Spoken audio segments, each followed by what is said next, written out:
Hello everyone, Emily here. Welcome to PNA and Hearing Aids. I created this channel for parents with children that have a peanut allergy or anaphylaxis or a hearing loss. I have both. I'm the only person that I know that has that. So I thought I would create this channel to help those parents out and offer a unique perspective from a child's point of view. So today we're going to talk about the question, how do I clean my child's ear molds? This is a great question. This is not something that you would want your child to do if they're very young, and especially as they get older, you want to gauge their responsibility because hearing aids are very, very expensive devices. They can be anywhere from $1,500 to $3,000 each, depending on the device, the company, the features they have. Mine are really fun because they have Bluetooth. So here we go. Let's get to the reason of why we're here. How do you clean hearing aids? So first off, you'll want to clean your child's hearing aids at night. Now, some people clean them daily, some people clean them weekly. I would definitely recommend about at least every 2 weeks. From a personal perspective, your audiologist will recommend what's best for your child, depending on how much earwax their ears produce. As a child wears hearing aids, they produce less earwax. So you might find at the beginning that the molds are dirtier, but as your child continues to wear hearing aids, their ears will adjust and produce less wax. But to clean a hearing aid, you take the hearing aid off very gently. You can hear mine's on. I'm going to turn it off. So you take the battery out right here, and you should be familiar with this. Your audiologist should show you this. You hold the hearing aid and the ear part right here, and you slowly twist. And sometimes you have to be careful. You do have to use your muscle. Don't stretch it out too much. Be careful of the device. So here we go. I got it. Perfect. Now, as you can see, my mold is clear. It's white. It does hang on to wax. Unfortunately, I haven't found a way to keep it white all the time, so I do have to clean often. So here we go. We have the mold off. You can see that I've got some wax in there, and that I've got moisture bubbles. These are normal. These little bubbles just come from the moisture of my ear going out into the ear mold. And so we definitely want to clean that out and give the mold a chance to breathe. So to clean my mold, I like to start using this little tool. My audiologist gave me this little tool. It actually came with my hearing aids. If you don't have one, you can ask your audiologist for one. So there's a brush on one side, little bristles, and a little wire loop on the other side. This wire loop will help get the wax out. So what I do is I've got my ear mold, and I'm going to scoop out any wax that is blocking the tunnels. Now, you do have to be careful because sometimes there's a little air plug in the tunnel of your hearing aid. I got this plug added because my hearing aids would feed back a lot.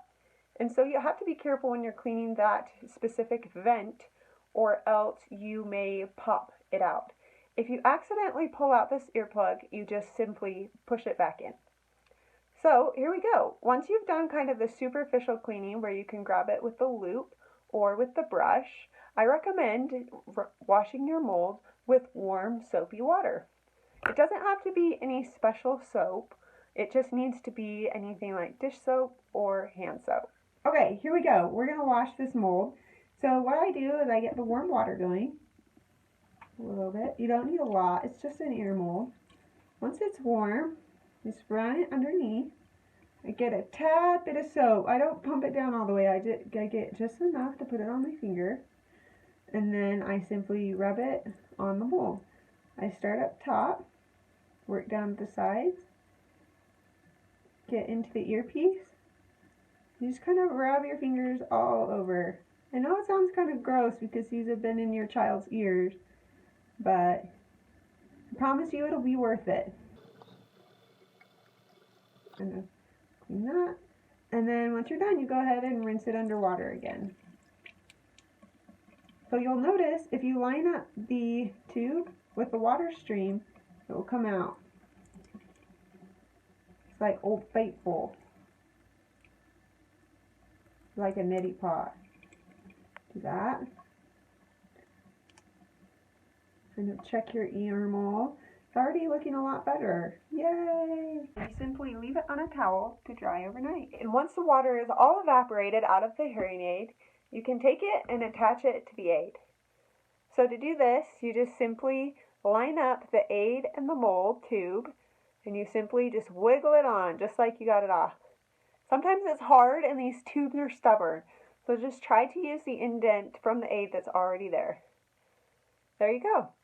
Now, when you attach the mold to the aid, be sure that you properly attach the right mold to the correct aid, especially if your child has a bilateral loss. So I actually just did that last week. I cleaned both my left and my right hearing aid, and I put my right aid on my left mold.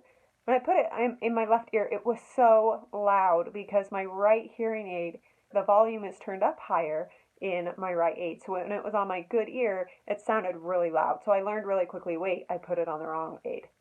The ways that you can usually tell apart is that the molds are marked by red or blue. And then as far as with the aids, mine have a little red mark right here. So you want to make sure that red is right, the R, red is right, and then blue is left. I don't know why they chose blue, but it has an L in it. That's how I remember blue left. So you'll be able to tell which mold goes to which aid depending on your hearing aid. I hope it has that. If not, double check. Make sure your child's hearing aids are in the correct ears. So there you go. If you have any questions for me, feel free to leave a question or comment in the comments below. I look forward to answering your questions. I hope you have a great day.